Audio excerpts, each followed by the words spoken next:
Live. Good morning, crypto warriors, and welcome back to Gemini and Crypto, episode 1045. And I guess this is officially what is this season? This is season 6, bro. 2017, 18, 19, 20, 21, 22, 23. It is officially season 6. Tuesday, January 3rd, 2023. And I'm King. And I'm Bitcoin Zay, here to bridge the gap between cryptocurrency and the community, Monday through Friday at 10ish. At 10ish, and today, Winklevoss pens open letter to Barry Silbert about Gemini's blocked funds. Bitcoin core developer claims to have lost 200 plus Bitcoin in hack. Bitcoin core developer hack highlights the self-custody risk. Tax harvesting platform Unsellable is building the world's largest collection of worthless NFTs. Public filings reveal a $3 billion crypto trader who still lives with his mom, and the best and worst stories from Cointelegraph. But first and foremost, Bitcoin's what's going on with those prices? Oh, yeah. So taking a look at our prices today, Bitcoin's at $16,672, down 0.19%. Ethereum at $1,211, down 0.39%.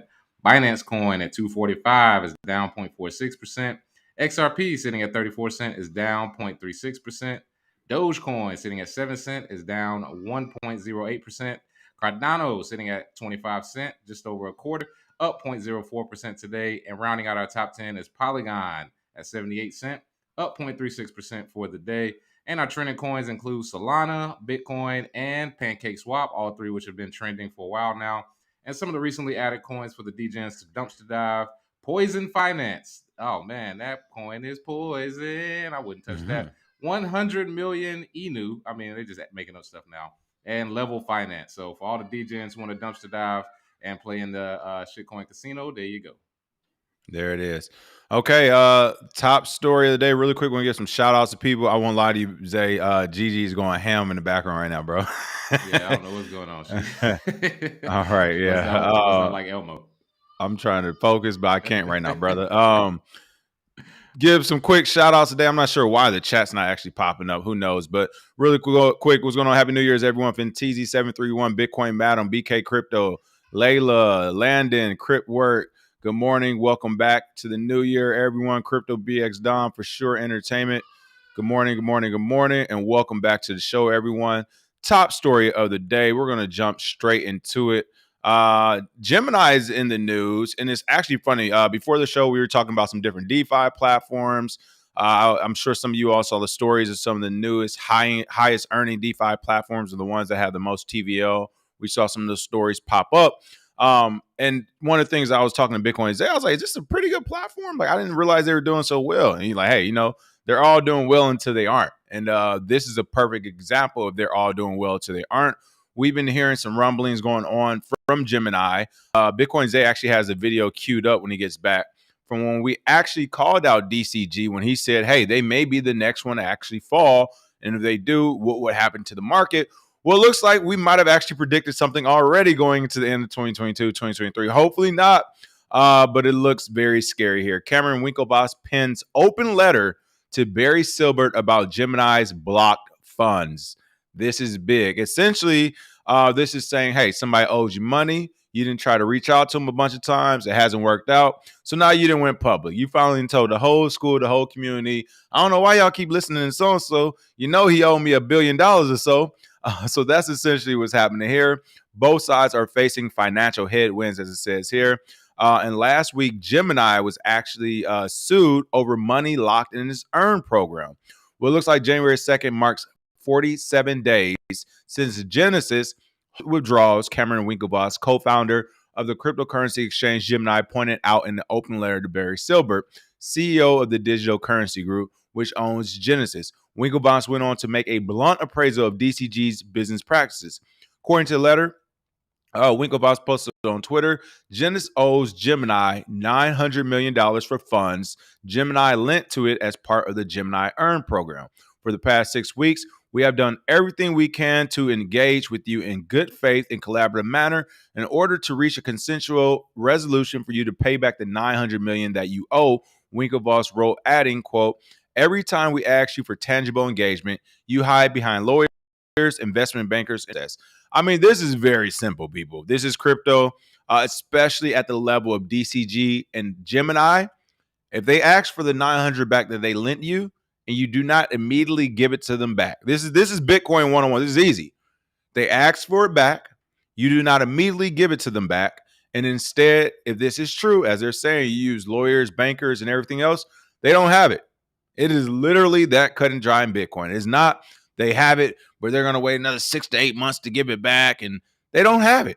They don't have it right now. Or I'll say this, if they do have it, it would giving it away right now will result in such a big loss that they're willing and ready, apparently, to stall this thing out as long as possible and wait. Now, I'm thinking they don't have it.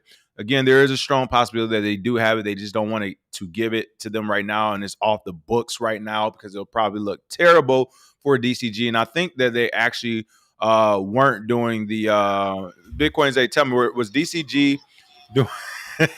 She lit, boy. Was DCG doing the what's the thing? Were they doing the show of proof of reserves? No, proof of reserves. No, they were not. That's the thing. Matter of fact, I guess I should bring up that video now. That's one of the main things that we touched on when we did the video before, is that they were not showing proof of reserves, which was a red flag from the beginning. And that was the main thing that was the main argument we had. And I can pull up the video here of us, the prediction of this happening. For most people, they don't realize that in this industry, in this market, we don't forget. We don't forget anything. And one of the problems people have is that they're very fickle. They forget a lot of stuff. But this video shows you this was less than a month ago, us talking about DCG. No sound. No sound. No sound? Okay. Double check here. Yeah, we got to hit it up. But let me fix that in the background. But yes, basically that video was they didn't show proof of reserves, one. And then for two, because of that red flag, I made the bold prediction that DCG would go down in 2023 simply because of the amount of paper Bitcoin. And this is a textbook, like you just said. It's cut and dry on Bitcoin. You either have it or you don't. And they don't seem like they have it at this point. They've been basically avoiding them like an ex-girlfriend, and they haven't said or had any real meetings. And Winklevoss, they got tired and wrote this open letter. It showed that they owed them $1.6 billion, 900 million of it going to the EARN program. So yeah, if you had your money in the EARN program, the numbers look nice. The APY was 8%, but it's just numbers on the screen until you can redeem it. So that's the bad part about that. We predicted that December 7th, less than a month. It's already happening, people. And we think this is going to be the catalyst that clears out the rest of the paper Bitcoin, the trash. And I think we will see a dump in price, but we need this to happen. This has to happen, people. It has to get worse before it gets better. 1.675 billion. You can see here, to be clear, this mess is entirely of your own making, says Gemini to Genesis. DCG, of which you are the founder and CEO, owns Genesis, is wholly owns a subsidiary, 1.675 billion. This is money that Genesis owns to earn users and other creditors. You took this money. Oh, okay. So they own Genesis 1.675 total, and 900 of that goes. Okay. Yeah. And what was even crazier about that, again, this is the whole convolution of the crypto space right now, where it's like shell companies or real companies, one company on another company, but this money's going that money. But at the end of the day, all the money is still being controlled by one person, no matter what company actually hits, which is hilarious. Good old fashioned derivative market. But can you pull up that video? Let's try to pull it up again one more time. Yeah, let's try and pull it up here. Not sure how to change the sound on it, but let's see if it'll go. I'm laughing because I'm like, I don't even know we're gonna be able to use this as a podcast. All right. No, it's still super. Is it volume on? Yeah, it's on. Hold on. No, there's no way. Is there any way to send it to me? If there's a way to send it to me, I'll try to share. But not. Yeah, it's on the computer, but I'll try and send it. Okay, to you. We'll get another day. But basically, we called that about 2 or 3 weeks ago that DCG might be in some trouble. Yeah, we may just upload it on the channel as Throwback Tuesday or something, so people realize. Because I'm starting to go back through our videos. We got so many predictions. We got hundreds that we got to. Man, it's crazy. It's crazy. Well, in other news, Bitcoin core developer claims to have lost 200 plus Bitcoin in a hack.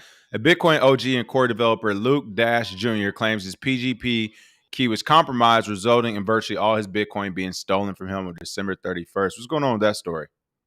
Oh, man. So this was huge on Twitter. Luke Dash Jr., who I've been following for years, one of the core developers, He claims it's Oh yeah, I know TGOC. who actually Luke. I know. Yeah, I've Yeah. seen Luke on Twitter. That's what I'm Yeah. saying. Oh, You that was you should him. know this. That was him, Dang. and that's what Yeah. has people scared. Is like he's one of the top core developers. But people they conflate developer with security expert. That's not the same thing. It's not necessarily a security expert, but he had his wallet on a computer that he uses for other things, which is not a best practice. Always use a hardware wallet, people. Cold storage if possible. So he revealed that the stolen Bitcoin had been sent, but didn't reveal how much of his BTC was stolen in total. The guess right now is around 200 Bitcoin, which would be a little over $3 million. So, man, it's it's not looking good for him. There is a small fund of people that are trying to recover it, but at the same time, some people are calling him out and saying this seems fake. Please explain to us how this could happen. Like, how could somebody hack in? I don't think he's lying about it per se. But again, some people were like, "Hold up, this dude has $3 million and he was asking for money last year.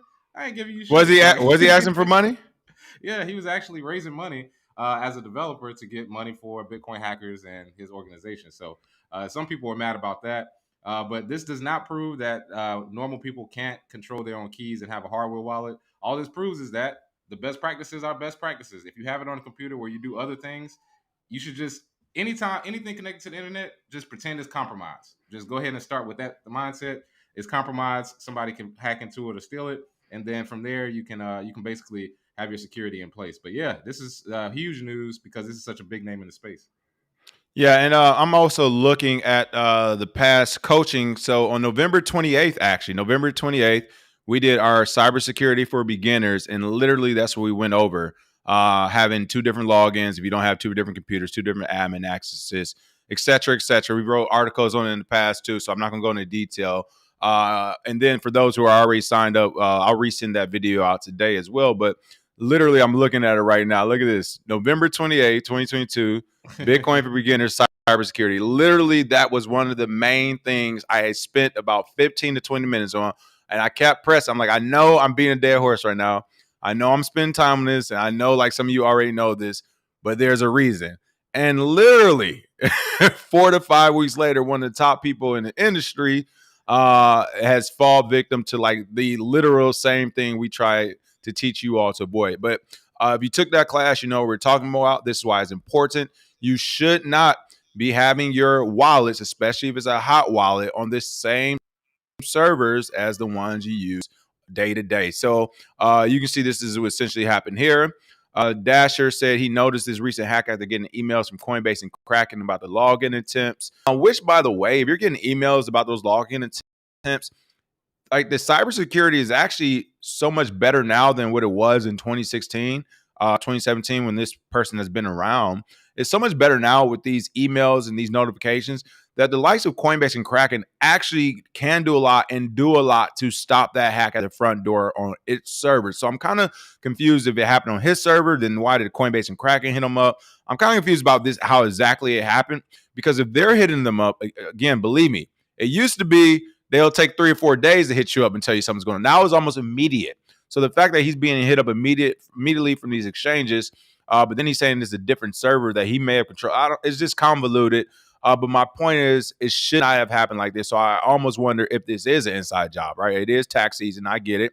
Who knows? But CZ looks like he reached out to him and said, hey, we know this sucks, but we can use our cybersecurity team to try to track down some of that stuff and freeze it. Again, slippery slope there. I'm not a big fan of freezing crypto in general. And then also, as Bitcoin's already mentioned, a lot of people are kind of worried. They're saying, hey, if a developer can't keep their crypto safe, how can the general public? But you can see here on January 1st in a Reddit thread, a user calling themselves SAT Standard suggested that Dash Jr.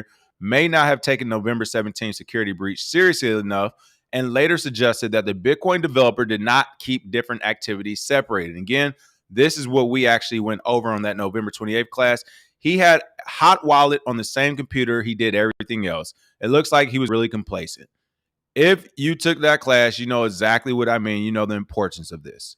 You cannot keep your hot wallets on the same computer as you do everything else, especially if you're someone in this space that everyone knows about. I mean, it's literally like, and this isn't victim blaming at all. It sucks that it happened and should not have happened. I hope they catch whoever did it. But it is one of those things where, like, if you're walking in a dark alley at 3 a.m., expect to goddamn throw them hands up at one point. All right, like you might have to. All right, it's a dark alley. It's 3 a.m. It's a bunch of weird stuff that happens. All right, I'm not saying you should have to throw your hands up, but you should be prepared and ready to throw them hands up at any moment in the dark alley at 3 a.m. It's the same thing. If you have a hot wallet on with millions of dollars, and the majority of the crypto space know who you are, and they know you have millions of dollars in Bitcoin, you shouldn't be keeping it on the same internet browser or computer server that you're actually doing browsing on. So that's that kind of says it in itself.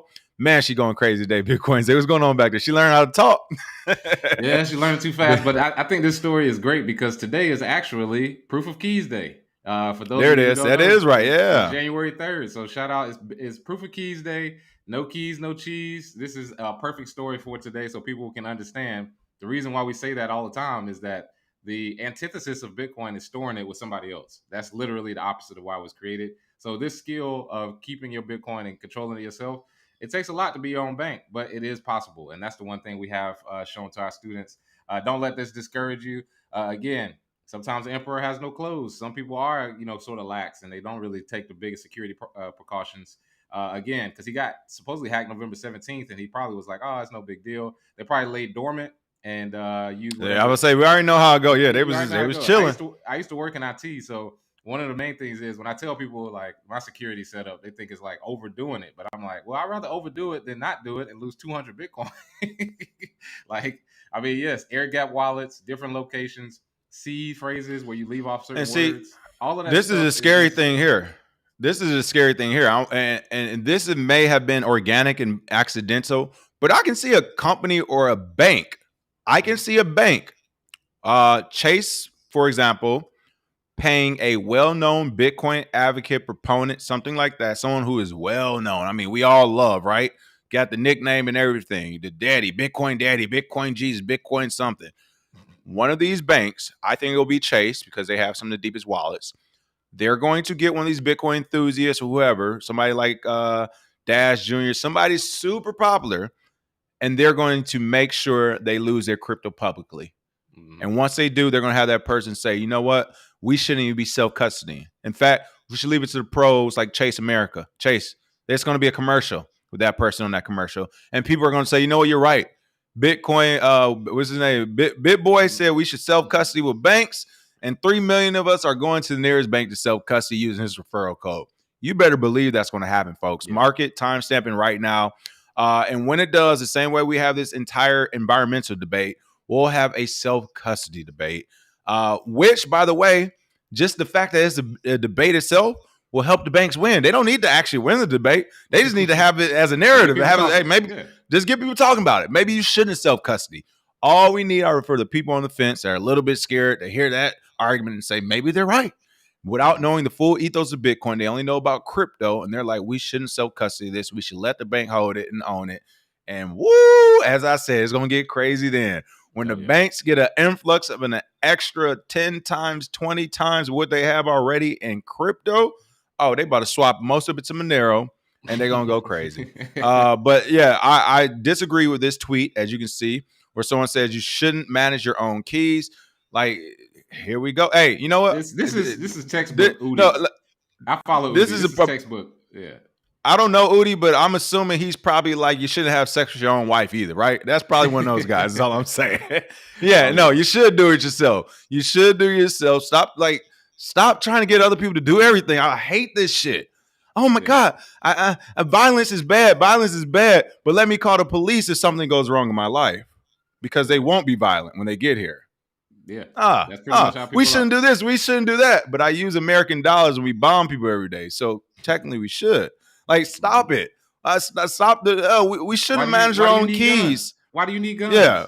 We shouldn't manage our own keys. Somebody else should manage our keys. Like, no. You can be someone else's boy. That's okay, Udi. You can, like, whatever. I don't even know the words for it. Like, you can follow someone else's lead and everything. But let's not do it so that, hey, we all should be doing this. No, Udi. You should say maybe people like me and others who are worried, who don't know enough about cybersecurity, should do it. Like, it's really that simple. So it sucks to see this is already going to be a narrative, but the fact that someone really came out and formed this sentence, you shouldn't manage your own keys. After, like, this is literally like 4 weeks after FTX. It's a month or two after FTX, and someone is saying you shouldn't manage your own keys.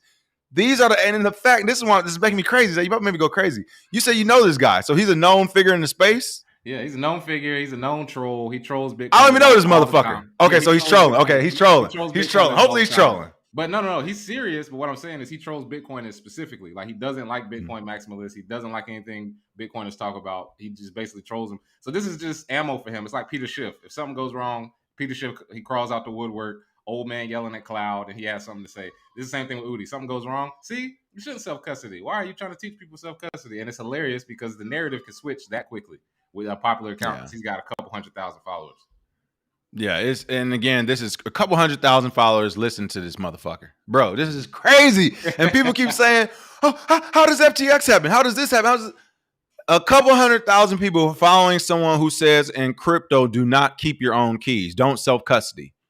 Like, bro, this is I'm tired. I'm ready to quit, bro. This is an uphill battle. These are the people who are on the other side of us. I know. You know what my pops told me when I was younger? He was like, "You become a man when you realize nobody gives a shit about you. You're on your own. You have to do it yourself. Once you realize that, that's when you become a man." So in the same thing in the Bitcoin sense, you don't become a Bitcoin until you realize nobody's helping you. There's a lot of information available. We do it as other educators, but at the end of the day, you are on your own. You have to be able to do it yourself, be self-sovereign. You can't have all these great terms to describe I'm gonna be free, and you don't want real freedom. Like, people talk about they want freedom, but it's like, all right, so you're going to hold your own money? No. You're going to grow your own food? No. You're going to support yourself with sustainable water and living? No. You're going to do anything to change your life? No, I want to be comfortable and free. You don't get both. Right. That is true. You cannot be comfortable and free. It doesn't work like that. It just don't. It can't. Yeah. It can't work like that. Like, what?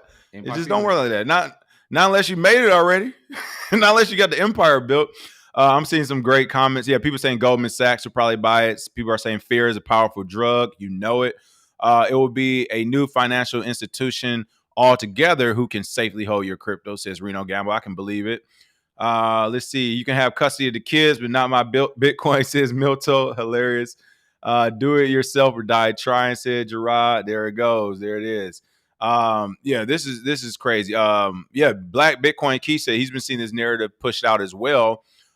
This isn't the only tweet today. So they're saying what's happening in 2023. I hope that's not going to be the 2023 narrative. Let banks store your crypto. Of course. When they get rid of 99% of projects, the SEC starts banning stuff, and they bring up all the exchanges that failed. They're going to say, yeah, you should self-custody with us. It's either going to be Coinbase or bank. Crazy. Let's see what else is going on. This was a pretty cool story. I like the idea of this. Don't know how it's going to exactly work, because once something is dead, if it's dead, it's dead. Unless they can come back with some type of grifting marketing strategy to say these NFTs aren't dead. They're what do you call something when it's like the retro, but it's still cool type of deal? You know what I mean? Yeah, right. Is the tax loss harvesting platform Unsellable is building the world's largest collection of worthless NFTs. The platform has so far purchased over 9,300 no longer valuable NFTs that previous owners can count as losses to reduce taxable capital gains. And again, this is why I'm telling the government it should be hands off, no regulation yet. Because you see how quick as the government, not just the United States, around the world, like, yes, let's regulate and tax NFTs. It's here. This market has been so crazy. We saw what just happened to the NFT market. You know, projects and NFTs that are worth 50,000 are now worth 1,000. It's worth 100,000. It might be worth $20. Like, they have taken incredible losses. So for a government to come in and say, we're going to tax this thing, we're going to regulate and everything, you're not ready for the flip side.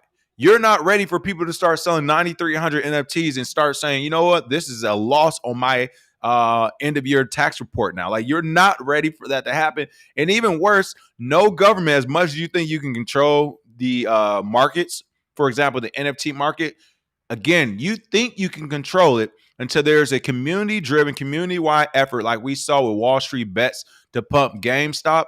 The government is super crazy if they don't think there could be a community-wide effort to crash an NFT or NFT projects intentionally to make sure no one has to pay fines or taxes on the actual project itself. So I think all these things are possible. I think the government is literally just about to chase its tail and spend our taxpaying money as they do it. But you can see here that this has already begun. Again, this platform has so far purchased over 9,300 no longer valuable NFTs that previous owners can count as losses to reduce taxable capital gains. And it looks like Unsellable, this platform that launched last month, acquires these worthless NFTs for the cost of gas plus a few bucks. The site functions as an instant liquidity for otherwise, as the name suggests, unsellable NFTs, providing a quick way for NFT investors to capture the losses. Think of us as Web3 junk removal, it says on the website.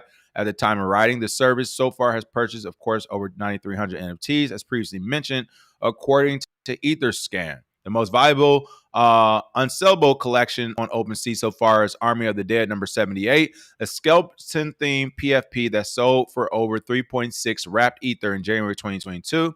At the time of the sale, when ETH was around 3,300, the NFT was valued at about $12,000. Today, as the price of ETH has fallen sharply, that same token is only worth 4,330. Actually, still kept a little bit of its value. That would actually be one.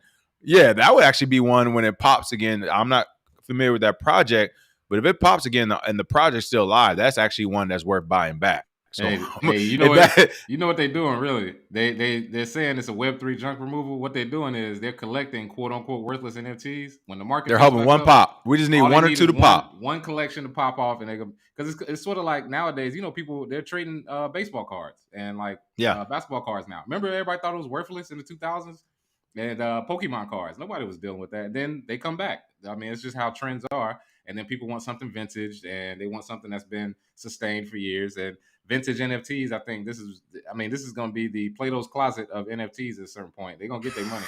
I promise you.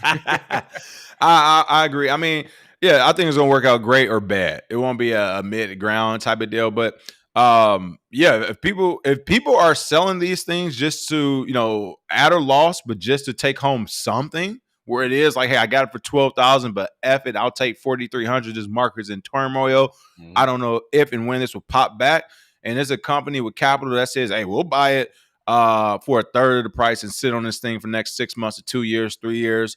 And while we're doing it, start to invest in these communities and jump in on these communities and re-energize them. Then this could be a great deal because, again, you only need a handful of decent ones that fallen from 12 to 4. Or again, I guarantee you're going to get a 50 to 100K NFT in there that's not only worth 20K, and they're going to happily give that 20K up and be like, what? Man, we about to sit on this bad boy until it come back.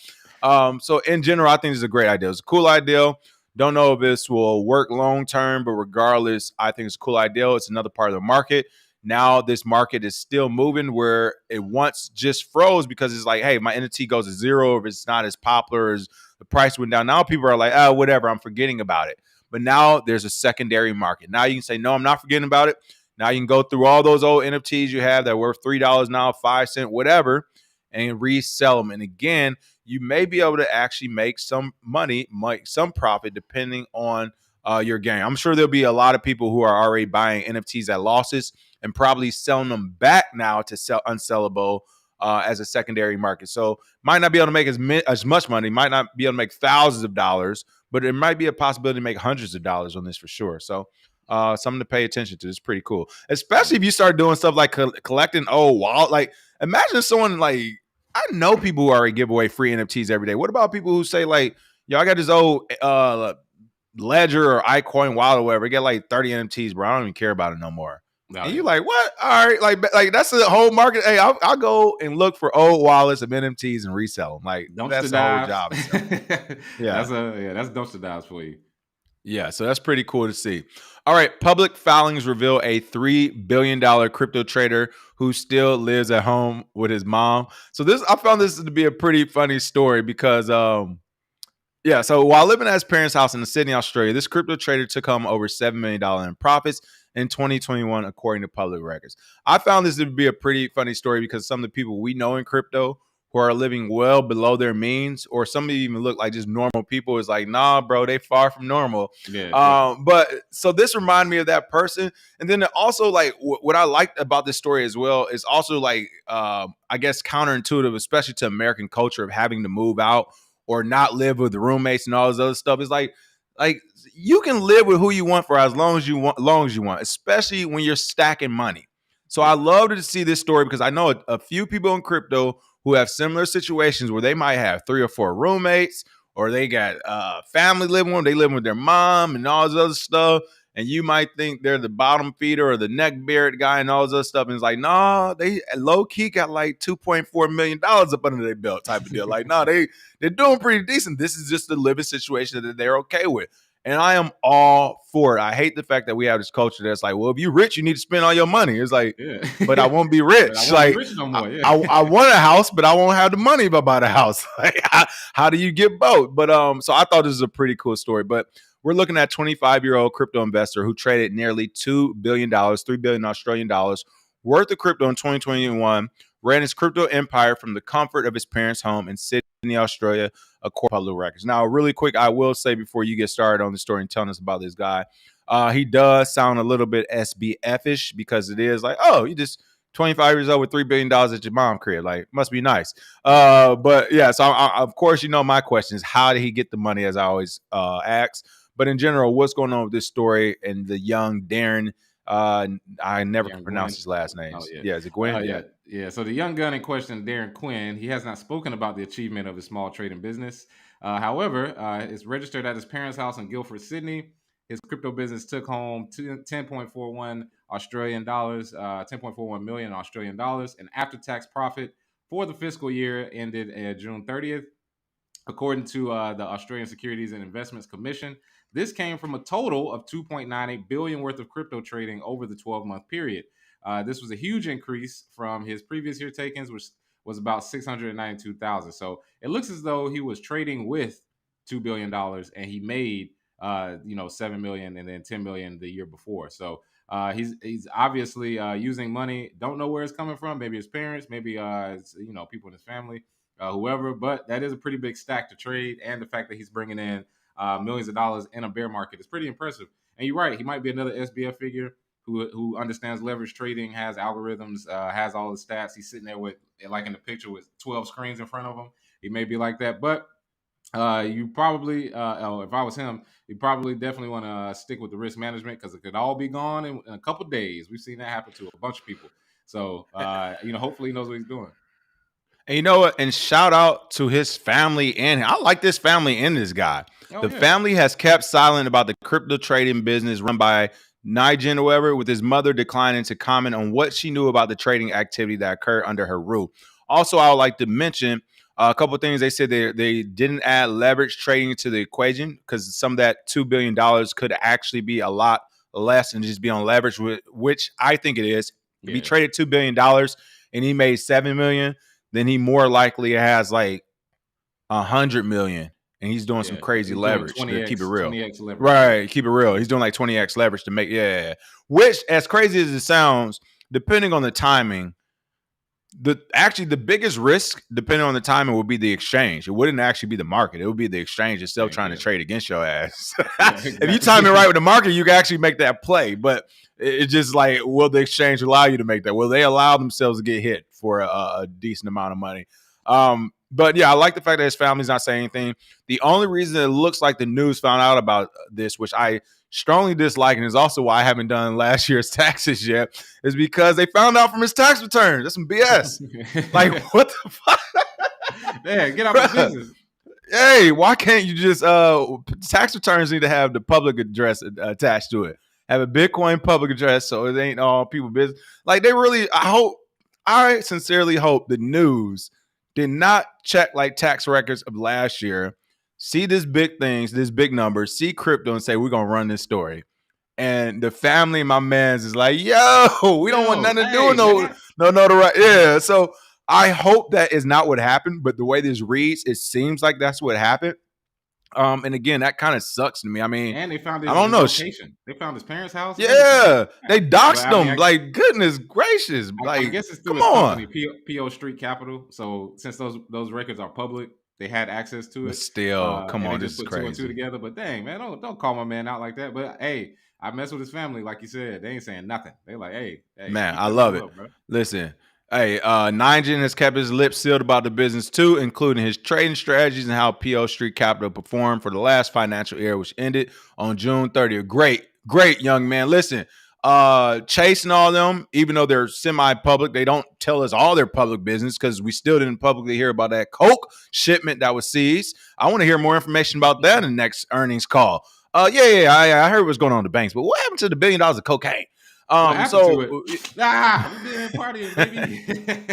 But seriously, it's like, listen, there's so many other businesses, public and private alike, that do not share information. So for this to be a small private business, it's a shame that this made it to the likes of Cointelegraph, unless this guy wanted it to happen.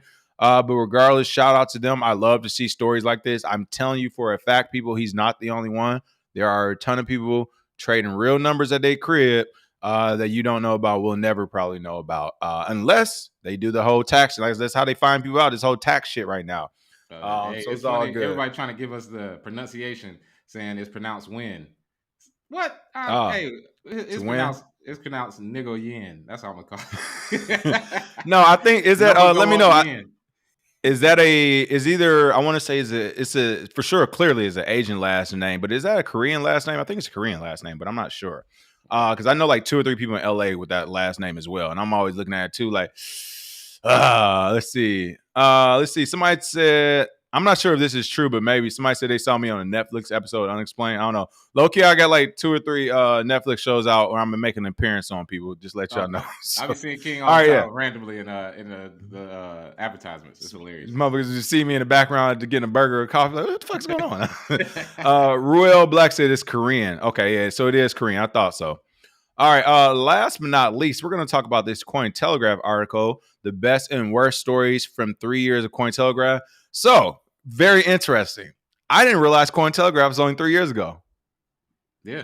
Bro, where the hell was we getting our news when we started? CoinDesk and a bunch of, remember CCN, was CoinDesk. Oh, yeah, CCN. Yeah. They didn't last. The biggest grifter in crypto history. Well, they tried. It was that bear market, bro. Yeah, they pivoted real fast in the bear market, but it is what it is. But yeah, this is. I'm about to check them out right now. Their magazine, but I think Cointelegraph has been around a while. But I think Cointelegraph magazine, whatever. I'm hoping this ain't the CCN that it used to be. Was it CCN.com? Yeah. No, it wasn't. Yeah. Look at this. This is not them no more. Look at it. Yeah, 3 Lonzo Ball trades. This is not them killing Kanye. No, this ain't them no more. It was like, look, crypto news is not interesting anymore. This is 2017 when the bull market was going crazy. No, 2018. They did it in 2018 when the bear market hit. That's when they started running out of shit. And that's when they were like, oh, there's not enough news to go around. So now we got to talk about everything. And then they pivoted. That's crazy. CCN turned into something totally different. It turned into the shade room. So right. That's crazy. But yeah, I don't know. When I saw the 3 years, I was like, damn, we've been around longer than Cointelegraph, bro. Listen, we got to figure out what we need to do to get this volume up because it makes no sense. All right. But it looks like Cointelegraph can. Oh, we really have been, bro. They only did 660 stories. Oh, man. Oh, today's episode 1045. All right, folks, stop listening to the others and start listening to the brothers. All right, listen, this is where it's at. All right, we know what we're talking about. Here's how you know what we're talking about too. Like, just to make this like super obvious, literally look at the episodes from the beginning. Like, skip around from the different locations in the background, people. Do any of these locations look like we don't know what we're talking about when it comes to Bitcoin and crypto? How about we just use that as an indicator? Like, goodness gracious. And I can tell you for a fact, this location here is the cheapest location I've lived in since I've been in LA, literally, by thousands of dollars. So come on, people. Goodness gracious. But shout out to Cointelegraph for their 661 article. That's what's up, man. Great accomplishment. You guys keep trucking along. On October 1st, 2019, Cointelegraph magazine's founding editor, John Rice, press published on the first ever feature story for the publication, a story by Swedish fintech writer Jinya Shadager about the country's embrace of a cashless economy. One thing I will say about Cointelegraph, they have the best artwork out there when it comes to cryptocurrency. I have not seen anyone better. They should sell all their article photos as NFTs or something. This is amazing. But it looks like some of their most popular stories so far, WTF happened in 1971.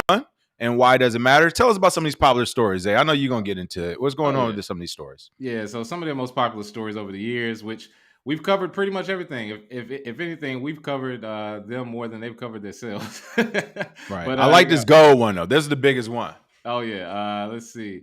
They got how to prepare for the end of a bull run. They got tossing your job and make $300K working for a DAO. Child's Play, the 13-year-old that manages a fortune in DeFi. I definitely remember that. And then they jumped to 10 great features. So the FBI's takedown of Virgil Griffith for breaking sanctions. Oh man, that was a big one. Ethereum is eating the world. That was sort of a puff piece. Didn't really go into all of the Ethereum, but it says could theoretically run on Ethereum. So that was a good puff piece there. Of course, people remember that when he sold his work for $69 million, the biggest NFT sale of all time. The lizard people invented Bitcoin. Crypto is a hotbed for conspiracy theories. I feel like I could have wrote this article myself because there's a lot of us. It's not necessarily conspiracy theorists. This is just people that want to get to the truth. So less agreeable. I don't believe people when they say stuff. I always do my own research. And those are the same people that basically got into Bitcoin early and that stick around. So how Silk Road made your mailman a dealer from back in the day. The crypto effect, trading altcoins at the edge of addiction. Block by block, blockchain technology is transforming the real estate market. Come on, man. Soulbound tokens, is Ethereum left and Bitcoin right? That was I do remember that article. That was because a lot of people were calling Bitcoin as well, all right wingers, all libertarians, y'all do the same stuff. And I'm like, man, we start putting people in a box and have a purity test, nothing good comes out of that. Bitcoin is software. I don't agree with everybody who likes Bitcoin, and they don't all agree with me, which is good because I don't give a shit. I already got friends. Oh, we know they don't agree with you. Don't you worry. Oh, I already know. Yeah, I've been canceled. I was canceled twice last year. So crypto kids fight Facebook for the soul of the metaverse. That's when Meta was coming along and was trash. But this is the most interesting part to me. Most fascinating people. Dmitry Buterin. Vitalik Buterin's dad. Who gives a shit? Like, nobody cares about Vitalik Buterin's dad. Damien Hirst. Ugh, who cares? Roger Ver hasn't been relevant since 2013, 2016 when he did a cash out with Coinbase. Peter McCormick, pretty big podcaster. He got in pretty late. I think got in like 2017. How he made his money and then lost it twice. And then David Chaum, crypto pioneer, who inspired the cypherpunks. Definitely inspirational for the beginning of crypto. Don't know how much so today. I don't even think people know who David Chaum is. But go back and look up who he is. Carl the Moon Runefelt. Come on, man. Some of these people, they just throwing names in there. Tim Draper, you got to throw in there, of course. I don't know who the hell Lush Sucks is, but some people may know him in the NFT world. Chris Black, I follow him for a while on DeFi. He's a big DeFi maxi, and he's very, very smart in what he does. Griff Green, don't know him, but the Doge-loving hippie white hat hacker who quickly replicated the DAO hacker's exploit to steal. I mean, it's just a bunch of people that I believe they covered that were interesting. But again, when you look at the entire crypto market, these people really don't rank up there as far as big names. Not really a big deal because a lot of people want to keep their privacy, but that's who they put as their special people that they saw. And it's something to point out were a couple of stories I thought were very important. The first and foremost, one of their most popular stories, what the WTF happened in 1971 and why it matters so much right now. The most consistently popular story. In fact, I'm going to put this in I'm going to link this in the